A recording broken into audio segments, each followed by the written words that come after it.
What the helly? What the helly on? What the helly Burton? We back, baby. Naldo Gang, we in the building. I missed you guys, man. I really, really missed you guys, and I'm so happy to be here. I'm so grateful that you guys are joining me here on this visual journey. And yeah, we are fully into the swing of things in the 2025 season, but we got a lot to go over, but let's just get into it, man. If you're new here, I really really appreciate it, and honestly, if you old here, I appreciate you too. But just go ahead and subscribe for me. Hit the bell for the notifications. Follow me on all the socials, all the things. Y'all already know the vibes. Do everything. We've been here before. We know what this is, but you are now tuned in to the Naldo F1 podcast. My name is Mel, aka Naldo Formula One. This is episode 26, and yeah, we got a lot to go over. We are what 8 or 9 races into the season, and it has been a lot going on. Let's see, we are 2, 3, 4, 5, 6, 7, 8, 9. We are 10 races into the season, so we're almost halfway through the F1 season. I can't even believe I'm saying that right now. It's going by so quickly, but we still got a lot of racing to do, and we still got a lot to learn about these teams, even though we've learned so much already. But we know that a lot can change right around the summer break, which is what we're coming up on fairly soon. But we still got a lot to get to before that. We just finished our first triple header of the season, and it was a lot. It was a lot to keep up with, a lot going on. I know me personally, I've had some people in my circle that have really, really tapped into F1 in the last probably 2 months or so, and like for y'all for that, I'm thankful. I'd like to think that I played somewhat of a part in that, and so yeah, man, shout out to y'all. Let's keep this thing going, man. We're trying to grow this thing. This is the one thing probably in my life that I'm not trying to gatekeep. I want more people to get into this sport that I love so much, because I really think that you guys are gonna love it too. It's action packed, it's fast paced, there's drama. The drivers be beefing, the teams be beefing. Like it's a reality show and a sport all in one. And what's not to like about that? I mean, this is America, man. We like competition and we like drama. It's the greatest show on the world, and it's like a traveling circus almost of just high speeds and tomfoolery and European nonsense, and I love it. I love every second of it. Yeah, man. So our triple header started in Imola in Italy, the first Italian race. There is another one later on in the season, I think after the summer break. No, or Monza's maybe right before the summer break. Regardless, first Italian race of the season out of 2. Then we went to Monaco, the most famous race, the jewel on the Formula One calendar, and finished that up. That was an awesome Monaco race. I do have a couple of thoughts on that one, but we'll get into that a little bit later in the show. And then this past weekend was Spain, one of my personal favorite tracks.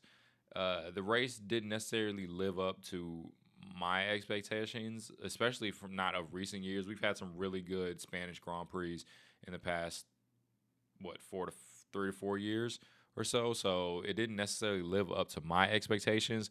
But regardless, I really think that it was a super enjoyable race and a very probably simple one to understand and really get into.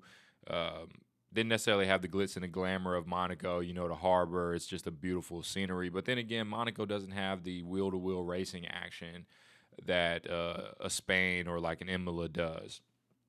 But anyway, let's just get into Spain. Let's start with Spain, since it's just most fresh on my brain. This is yesterday that I watched the Spanish Grand Prix, so you're listening to this probably a day or two after the race.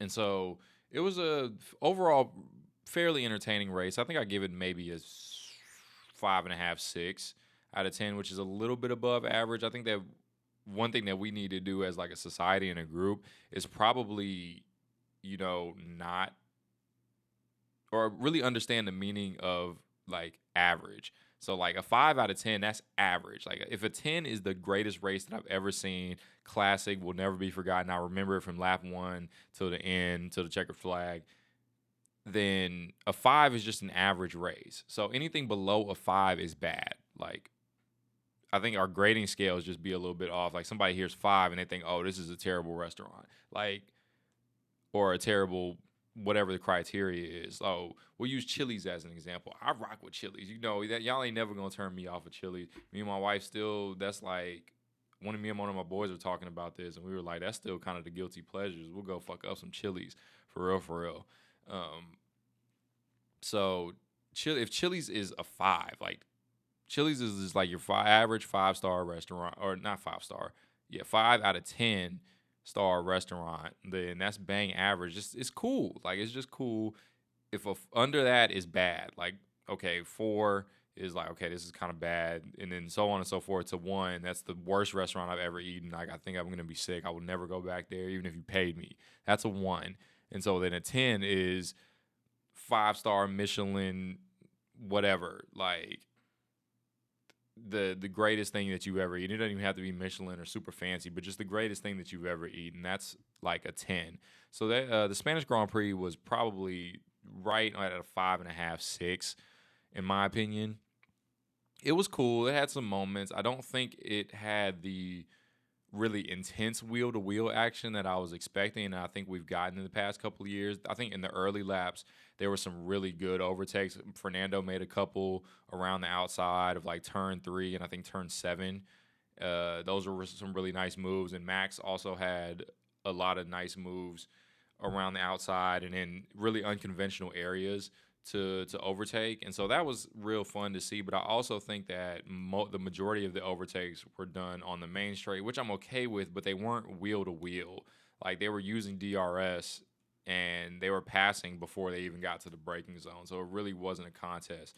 And a lot of drivers were just kind of letting guys by. I think like the second stint when Max pit pretty early onto that second set of soft tires, and he got a right up to like the back of the 2 Mercedes, and he made those 2 moves around the outside in really unconventional places. Like that was cool, don't get me wrong, but I think that the Mercedes really didn't put up much of a fight, and they kind of just, it looked, at least visually, it looked like the Mercedes were just managing pace and kind of just let him go, which, I mean, usually if it quacks like a duck, it looks like a duck. It's not a hippo. So I think that's what happened in this scenario. But regardless, it was overall entertaining. It was really hot this weekend in Spain, so tire degradation was a big thing. I mean, I think Max did a 4-stopper, and everybody else did a 3-stop, including the safety car stop. Most people stopped underneath the safety car. And speaking of that, let's just go ahead and get into the elephant in the room, and that's Mad Max, man. Mad Max is back. You know, I've grown to like not hate Max so much over the past probably 2 years. In my opinion, it looked like he was starting to maybe mature and come off of that ledge that he was on, where he was really this edgy kind of unlikable, like, for lack of a better term, he was just a dickhead, man. And this weekend kind of was a refresher and a reminder for me. And again, this is like, I still respect the talent, but that doesn't mean I necessarily have to root for you. And I always respect the talent. I mean, the man's a 4-time world champion. 4, right? 1, 2, 3. Yeah, 4-time world champion. 4-time drivers world champion. Looks like that reign will probably come to an end this year. But regardless, that already puts him in the top 5 drivers of all time as a 27, 28-year-old, something like that. And so I say all that to say, Max is, if you give him any opportunity, he's going to show you that he's a little bitch, man. There's no other way to really say that nicely. Like, at every opportunity, Max is going to show you his ass. Like, he's going to give you his ass to kiss, man. And I can appreciate that in a certain aspect, but I think this weekend was one of those weekends where it took it a little bit too far, and it just gave me flashbacks to 2021, and I'm still traumatized over that. That's like, it's like saying Voldemort in my household if you bring up AD 2021. It's unspeakable. We don't talk about that. But regardless, let's stay on topic here. So the safety car came out with about 50 on lap, I think 54, 55. And Max pits from the lead, and the two McLarens are following him. He comes out in fourth place, third or fourth place, fourth or third, or he comes out in third. I'm sorry, I'm mistracking here. He comes out in third place, and the safety car comes in with, I think, on lap 61, or no, on lap like 56, or no, I think it came in on like 60 or 61, something like that. And so they come out of the final corner. It's a full speed, no lift corner. And Max is on hard tires. He's the only driver on hard tires. Now, that was mistake number one, and I'm with him on that one. He was pissed at the team, going off on the radio. Why the hell is he on hard tires? Everybody else is either on softs or mediums. He's going to be at a complete disadvantage. And if you don't know anything about, like, the tire compounds and stuff in F1, they carry three through the weekend. They carry a soft, which is the red marked tire, a medium, which is the yellow marked, and a hard, which is the white. The soft tires normally are faster, but they don't last as long, so they have to change them more often. But they're usually much faster, up to a second a lap faster on soft tires. The medium is usually a good balance. That's normally the most popular race tire because you're able to get good pace out of them, and they last a long time. So strategy is a big part of Formula One. The soft tires are mostly used in qualifying. You see them sometimes in the race for tracks that have really low degradation. Spain is normally one of those tracks, but this weekend it was hot, so I think the track temperature played a big part in the high deg. But I think most teams chose the pace this weekend over the longevity because the hards were just so slow. And I think they used the harder set of compounds over the course of the weekend, like the harder of the spectrum of compounds. But I'm not going to get into the weeds of all that technicalities. And then the hard tires, which are you lose a lot of pace, but they last a long time. So if you're consistent on them, you'll make that pace up over time, or maybe having to stop one less time, or you can go longer into your stints than other guys can. And yeah, so Max pits onto the hards with maybe four or five laps left to go on the safety car restart. And so there was no reason to do that. That was a complete fuck up on Red Bull's part, and they left him out to dry, basically. So he's pissed about that. Emotions are already running high. And I usually give drivers a pass for what they say on the radio because you're in the heat of the moment. You're in this little-ass car. It's hot as hell. You got all these other amazing drivers around you trying to pass you, and you're moving at 200 miles an hour. You're going through corners at 130, 140. It's very intense. And so I usually give drivers a pass for what they say on the radio, and I've been pretty vocal about that in the past, but so he's going off on the team on the radio. He comes out of the final corner full speed on the safety car restart and has a huge snap of oversteer. I mean, I have no clue how he caught it. I'll try to put like a GIF or something, or maybe there's just a little clip of the snap of oversteer that he got. But I mean, the car was literally like at a 45-degree angle facing the pit wall, and he was able to catch it somehow and keep it in a straight line. But at that point, it's a really long main straight in Spain. And so he was at a complete disadvantage the entire way down the straight. So Charles passes him. They make a little bit of contact, but just kind of the nature of the circuit, it's a racing incident. But then George is coming up behind him. And in all honesty, from what it looks like to me, George overcooked it into the corner. He broke too late. He sent it in. He came in way too hot. And they bumped tires a little bit, and Max gets pushed off of the track. But there was still a little bit of room, but Max just takes to the escape road on the left-hand side. He goes off the track, takes to the escape road, stays ahead of Russell. They go around the track again, and he's back and forth on the team with the radio, and the team are telling him to give the place back. Now, it's customary in Formula One when you overtake somebody off the track, you normally give the place back because you'll probably end up getting a penalty because you're not allowed to overtake outside of the four or the white lines. If you overtake with all four tires outside of the white lines of the track, normally that's an illegal overtake, and the stewards will give you a penalty for that. Maybe 5 seconds, maybe 10 seconds. Usually it's 5, though. And so the team are telling Max to give the place back. Max is pissed because he's saying he pushed me off, and I shouldn't have to give that place back, and I was ahead at the apex, which he was. And I was on his side in that one. Like, yeah, I don't think he was wrong, and I don't necessarily know that he would have got a penalty. But the team usually check with the race directors and the stewards to try to figure out if somebody's going to get a penalty or not. And then they relay that message to the driver and say, okay, well, we'll give the place back instead of getting a penalty, especially after a safety car restart when the field is very bunched up together. Sometimes you just take that penalty and you try to see what happens. But so Max pulls over. I think that's turn 5. He starts pulling off to the side to let George through and slowing down. He's pissed, but he's doing it. And George goes through, and then Max speeds back up and just completely drives into the side of George. I mean, I have no clue what he was thinking. He was just, the red mist descended upon him, and he was just raging at that point and drives directly into the side of George for absolutely no reason, of no fault of George's really. And I was shocked by it. I think anybody watching it was shocked by it. And even Nico Rosberg, who was on the ESPN broadcast, I normally don't watch that one because I have a F1 TV, so I watch their broadcast. Not that I like one more than the other. It's just what I pay for, so I'm going to watch the one that I pay for.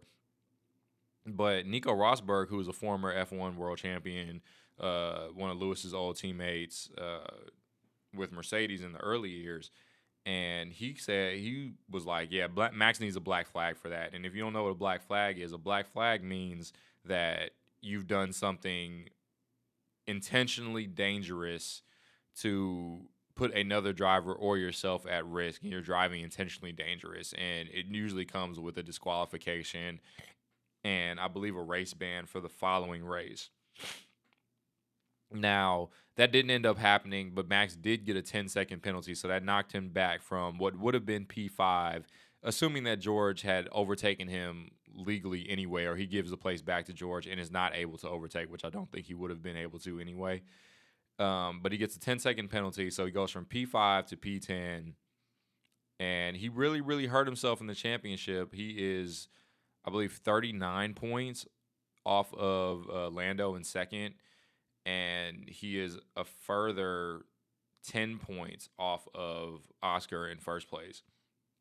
And so he's at a complete disadvantage now. So instead of picking up 10 points for fifth place, you pick up 1 point for 10th place because you couldn't control your emotions. And I really don't have any excuse for that.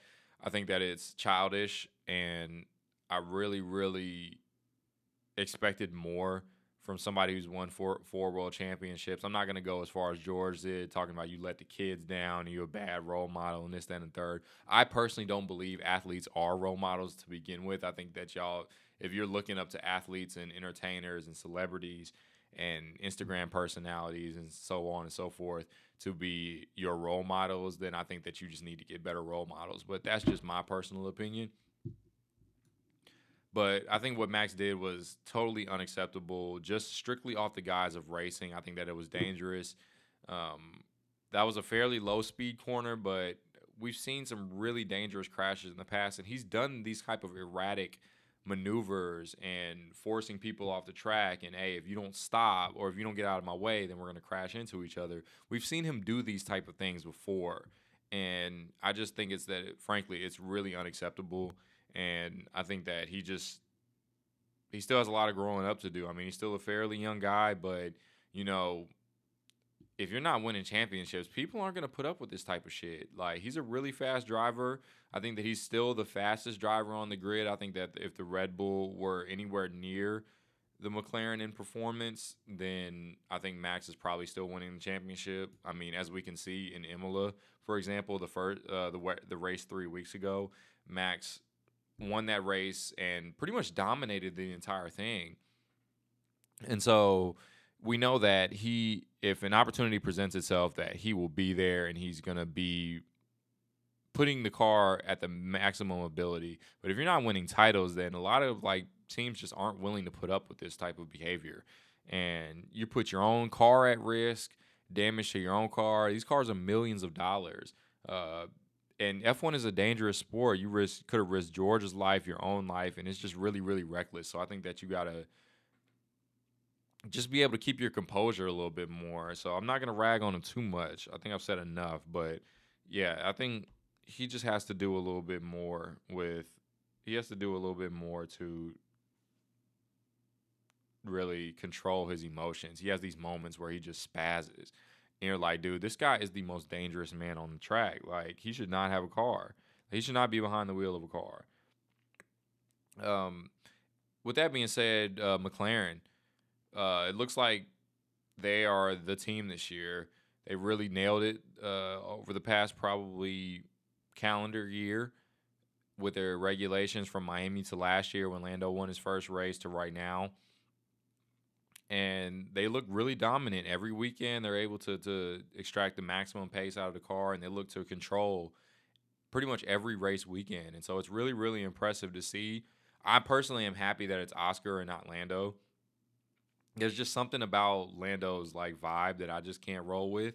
I don't think he's a bad guy, but I personally don't like him. He just kind of gives me like sad boy vibes, and I don't really fuck with that. And I'll get into why a little bit more of why I feel like that later. But McLaren are dominant, man. They are dominant. They're here to stay, it looks like, and looks like they're going to probably wrap up both championships fairly early. I think that it could be close between Lando and Oscar coming down to the wire as far as the drivers' championship, but I believe from what the standings look like, they're going to run away with the constructors' title. Yeah, they're already running. They're already almost 200 points clear of Ferrari in second in the constructors championship. I can't even believe Ferrari's second in constructors. I saw a post about that the other day where they were saying that literally the only reason that Ferrari's second in the constructors championship is because Red Bull are running a race with one leg and Mercedes have just probably quite literally shit the bed in like the past 3 or 4 races. And so Ferrari have snatched, I think this weekend, they snatched second place in the Constructors' Championship, which overall is, I guess, a good thing. But if you've watched the races, then the point standings don't tell the entire story of their performance because it has been a disappointing season for Ferrari. But back to McLaren, I think McLaren are the gold standard for this year. Red Bull have dominated the last 3 years. Before that, it was Mercedes for 8 years. And yeah, it's just McLaren's time this year. But obviously, the regulations are changing next year for 2026. The cars are going to be a lot different. So who knows what that entails and what that'll hold next year. I'm hoping, fingers crossed, that Ferrari is the one to do it next year and the one to really nail the regulations. I mean, we haven't seen a Ferrari driver's title since 2008 with Kimi Räikkönen, and we haven't seen a constructors championship since 2010. So yeah, it's long overdue.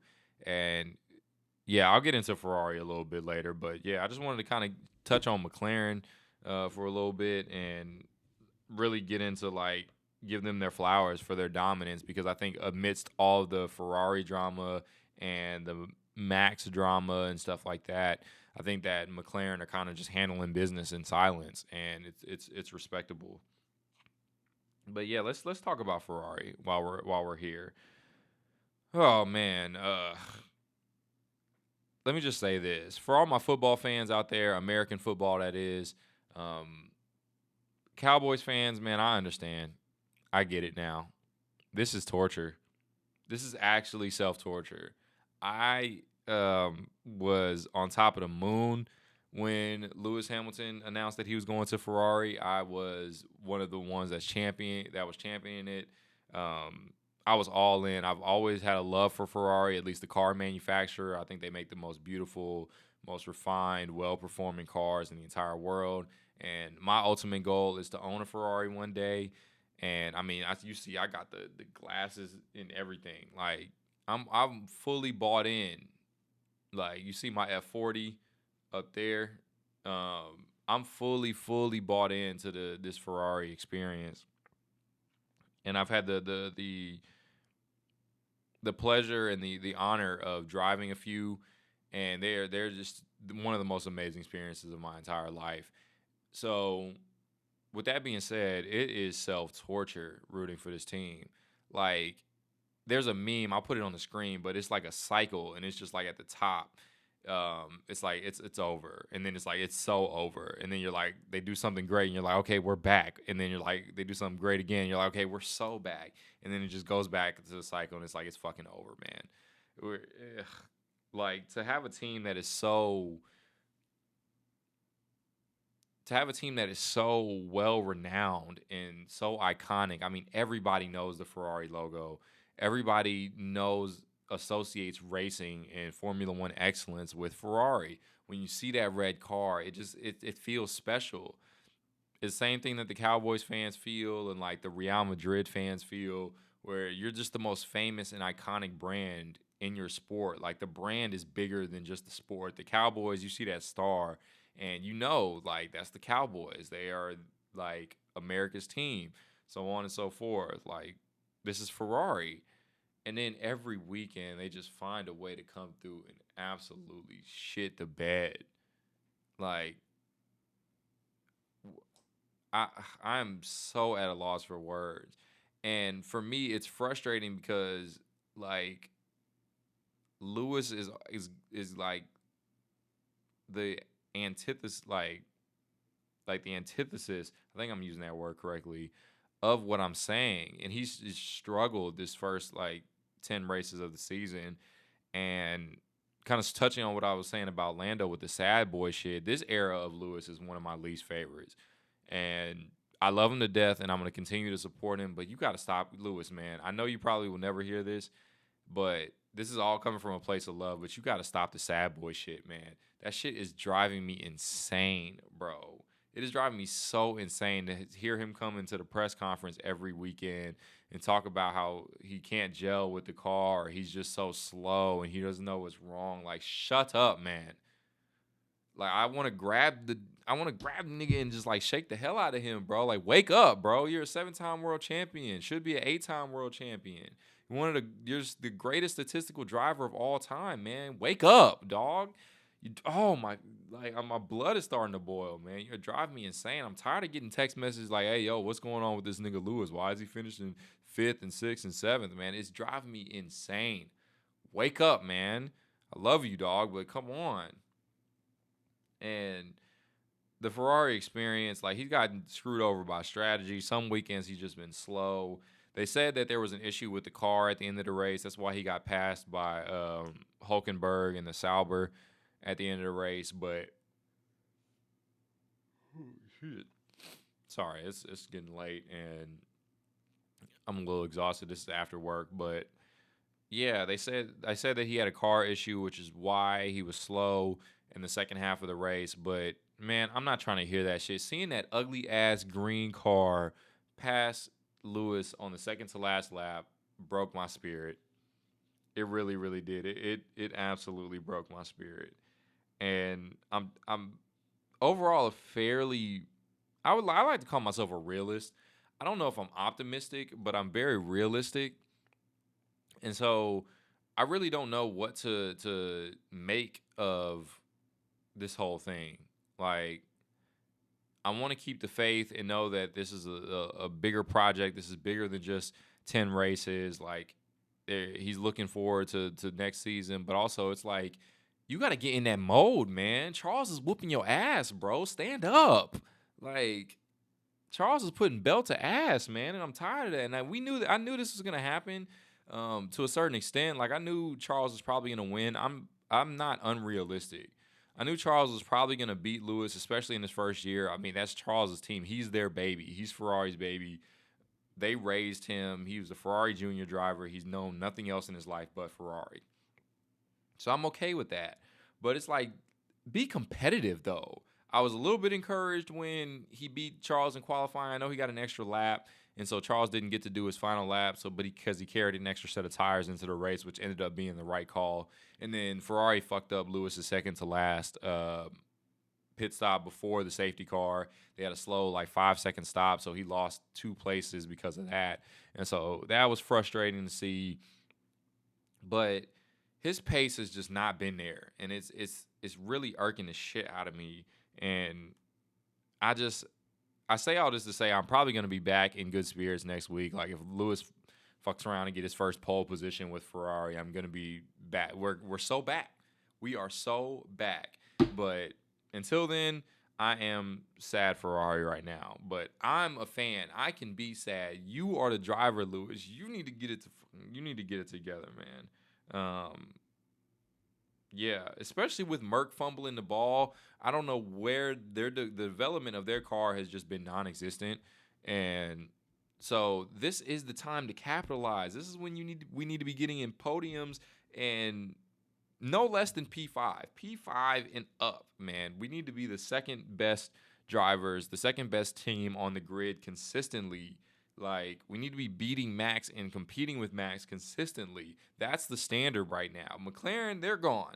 I'm okay with that. I understand the fact that McLaren are out of here. We're not competing with them. They're the number one team. I mean, who knows? Development could bring us a little bit closer to maybe where we win a couple of races later on in the season. But McLaren's out of there. I'm not worried about them. But Max is the standard for both Charles and Lewis. Like, that's the measuring stick. And so we need to be there consistently. Oh, man. Anyway, yeah, Merck's fumbling the ball, man. I don't know. Kimmy is a rookie. He's going through rookie growing pains right now. He's had some issues, some of his own volition, some of not.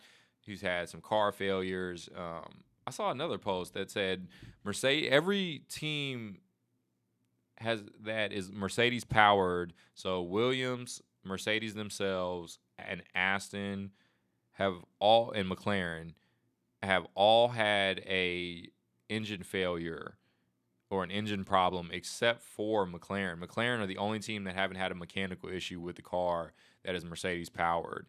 And so we're just waiting. Like, when is it their turn to have the mechanical failure? Like, Mercedes, why y'all shipping them all the good engines, bro? Like, do something, ref. Help us, man. But anyway, their car development has kind of taken like a nosedive. Pretty much, they don't seem to really have the pace. They seem pretty clear cut behind the McLaren, both of the Ferraris, and Max, just on pure pace. And they got to get it together. And I mean, we don't really know yet, but it seems as if Lewis probably made the right decision going to Ferrari because Mercedes just haven't really been able to develop a competitive car consistently. And again, I think that he still thinks that Ferrari probably give him the best opportunity to do that, and I believe that they probably do. Yeah, that's it's been a challenging but interesting first half of the season. My fingers are crossed that Oscar wins this drivers' championship, just because I don't personally care for Lando. I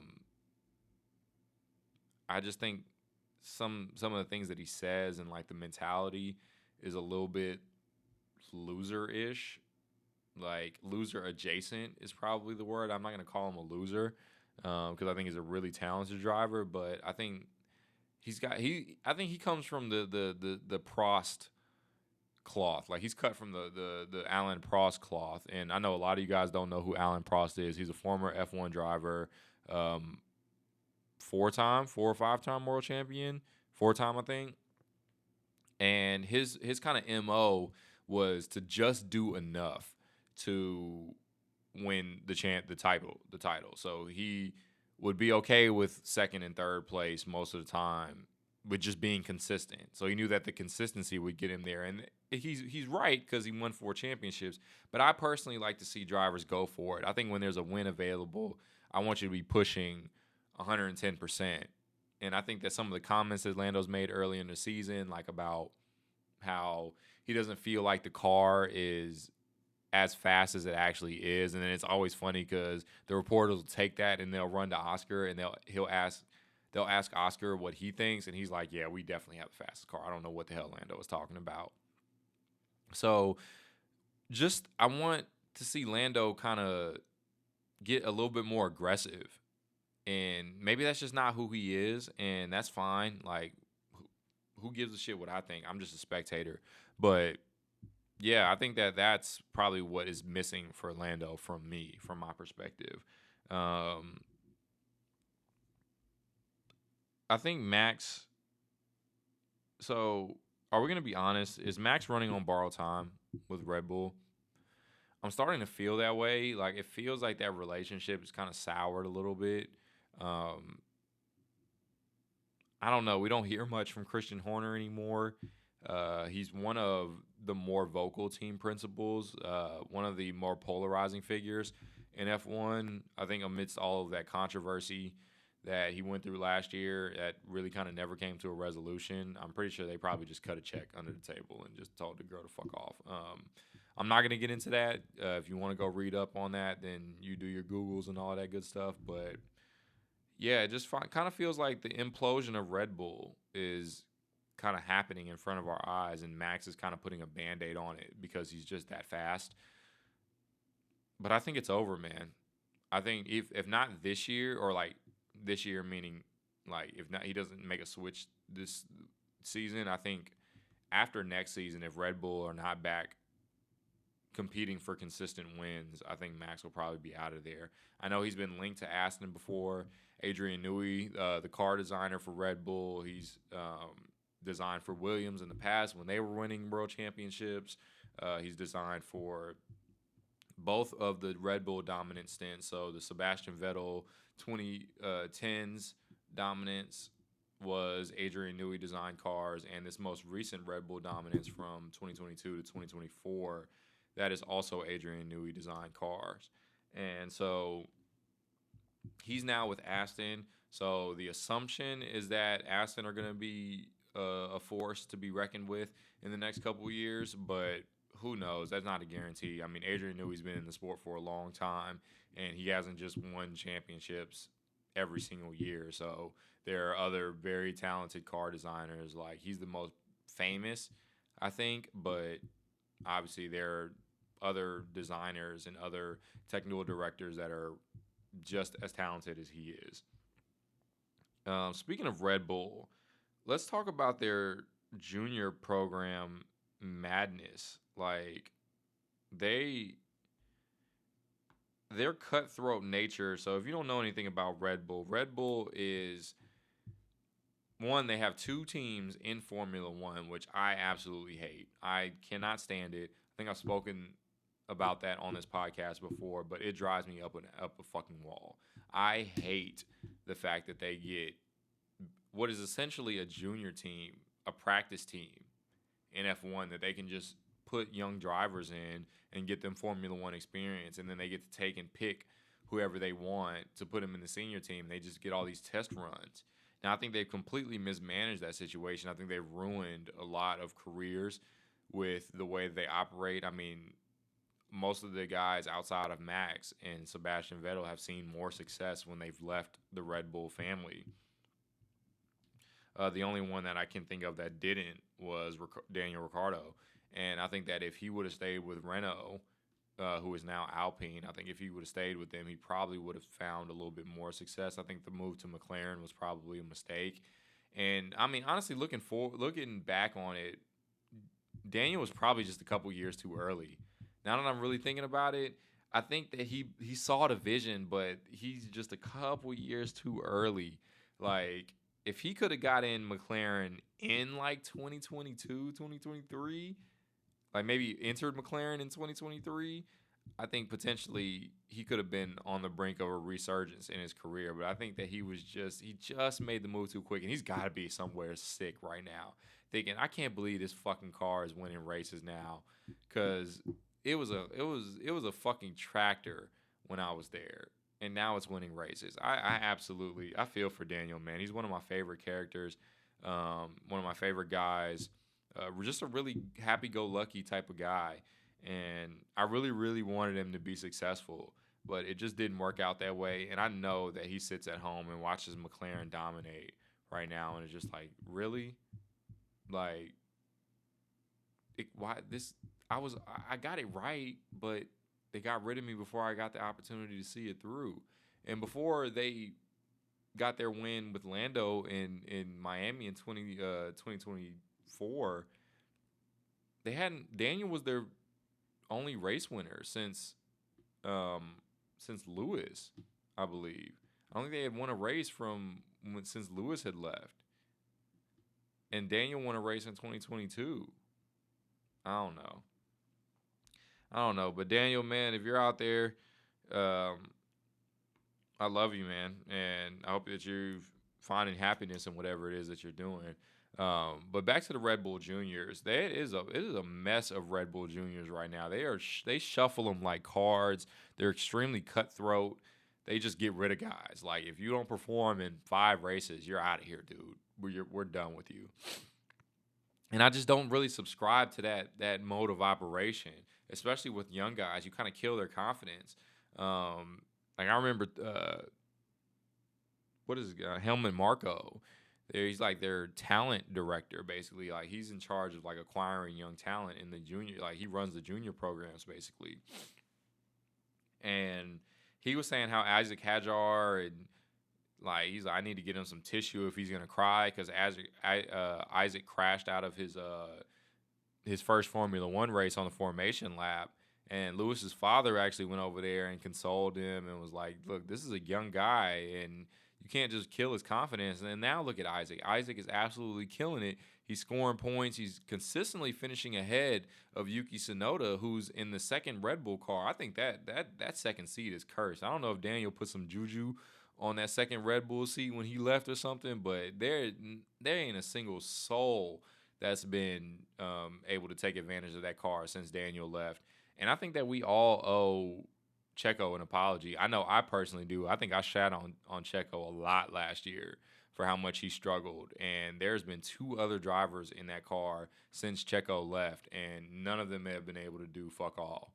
So, hey, Checo, I'm sorry, man. I was wrong. I'll take the onus on that one. We shit on Checo, and he didn't deserve that. I think that he did the best that he could with what he was given. I mean, Gasly, Albon, Lawson, now Sonoda, all of these talented drivers, and nobody's been able to do nothing in that car other than Checo. Checo is the only guy who won races in that car.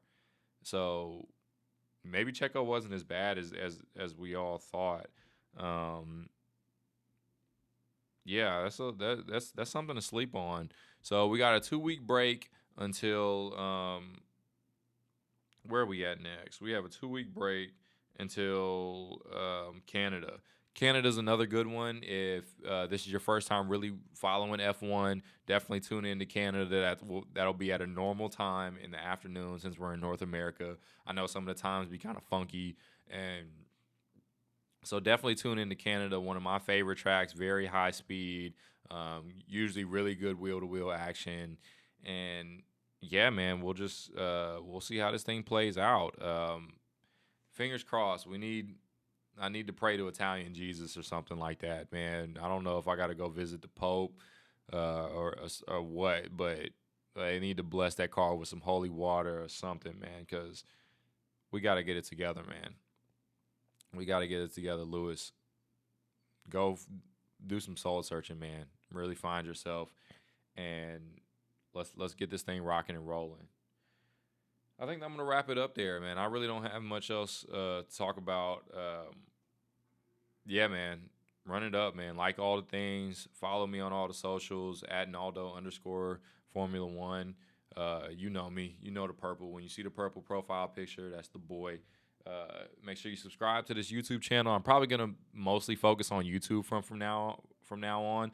I think I'm a one-man army at the moment, so I'm doing all of the production, and I'm the talent, and all of the filming and editing and marketing and social media and all that stuff. One-man show at the moment. So, yeah, I think I'm gonna focus more so on YouTube and and using that long form content to clip up and make short form content for Instagram and TikTok and all that stuff. So just make sure you get in with me, man. Like Boss Man D'Lo say, all you got to do is get in with me. I can lead you down the path to success to F1. You got any questions, man? Let me know in the comments. Tell me what you thought about this episode. And yeah, I'm going to see you guys on the next one. And that is it. Peace.